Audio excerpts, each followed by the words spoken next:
Tim, welcome to our channel and thanks for logging on. Today we're discussing the Chronoswiss Opus skeleton chronograph. You can see this stainless steel full bracelet Chronoswiss Opus and purchase it on our website. And subscribe to our YouTube channel if you enjoy these videos. You can also click on the card in the upper right hand corner of the screen at any time during this video to see our full listing for this watch with high resolution images, accessories included, and naturally, full pricing details. Now, Chronoswiss was founded in 1983 by Gerd Rudiger Lang, and he's best described as the watchmaker you imagine, the hero watchmaker, a diehard of mechanical watches in the era of quartz, a fan of motorsports, and an official F1 timer with Heuer during its pre-tag days, and a prolific collector whose own collection reportedly amounts to almost 1,000 individual pieces. So when he founded his own watch brand, he did it from an enthusiast's perspective, more a labor of love than a viable business. And he also managed to take high complications and métier d'art and bring them into the mainstream. And in 1996, when he launched the Chronoswiss Opus, the watch you see here, he created the first serially produced skeletonized dial, skeletonized movement chronograph. So what has G.R. Lang wrought? Well, the watch is 38 millimeters across the round of the case, not including the vintage style onion crown or the chronograph pushers. It's also relatively slim. You might expect it to be thicker, given its cobby square proportions, but it's only 14 millimeters thick, and the bezel isn't as much of an impediment as you might think. It's more rounded than square or sheer at its lip, so it actually helps tighter sleeves to ride up and over. Now, my wrist is 16 centimeters in circumference, but I can say without hesitation that with a lug-to-lug measurement of 48 millimeters and no tendency to flare out beyond the lugs, this Chronoswiss Opus with bracelet would fit on a wrist as small as 14 centimeters in circumference, maybe 13.5. It has very satisfying heft and substance to it. You can really tell that Chronoswiss specified a luxuriously substantial bracelet here. Now, it's almost like the beads of rice bracelets of the 1960s and 70s, and what you see is a 7-link design. The links so small that they feel like silk on the wrist, and there are nice channels underneath. You can see the tolerances open up a bit underneath, very tight on top. They're broader on the bottom to avoid pulling hair or pinching skin. You'll also note just how thoughtfully designed this bracelet is, as all of the links are held in by screws, so it can be very precisely sized for a wrist of any size, every link removable. Alternatively, it can be completely torn down for in-depth cleaning. The watch features a double deployant, very secure, and very low in profile when closed. You'll see only the Chronoswiss logo denotes the partition point.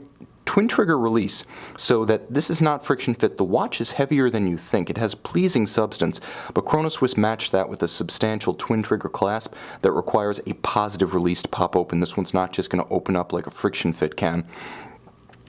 The centerpiece of the watch is the dial, but it's flanked by a case that is so distinctively Chronoswiss, it's worth mentioning some of the features that characterized the mark in its first 20 years. Note the coined bezel and case back.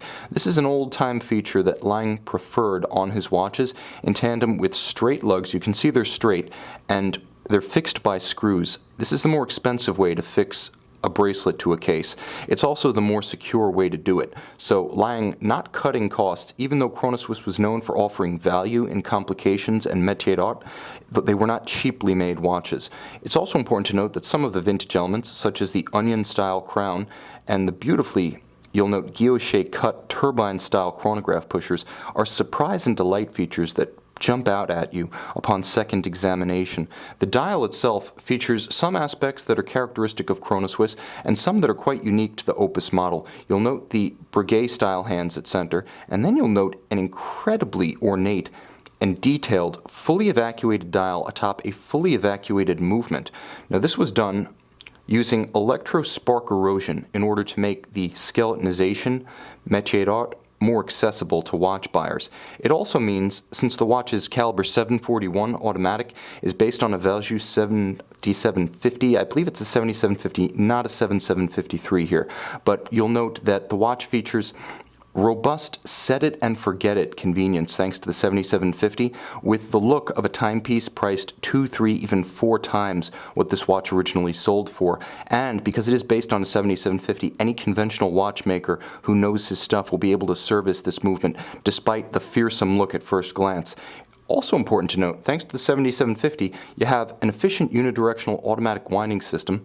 Let's take a look at it. That can top off the 42 to 44 hour power reserve very, very quickly. It also features a unique bidirectional quick set date, such that the radial date at 3 o'clock can be set in both directions, depending on what's more convenient to reach the current date should the watch run down or encounter an irregular length month. Moreover, it's important to note that the watch features hacking seconds.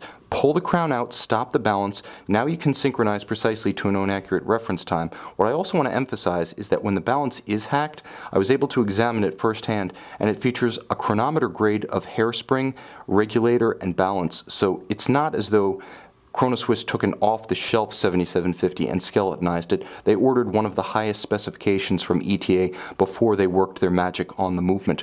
This is a watch that's handsome, unique, historically important, and comes from a brand that essentially was the brainchild of the watch collector's watchmaker.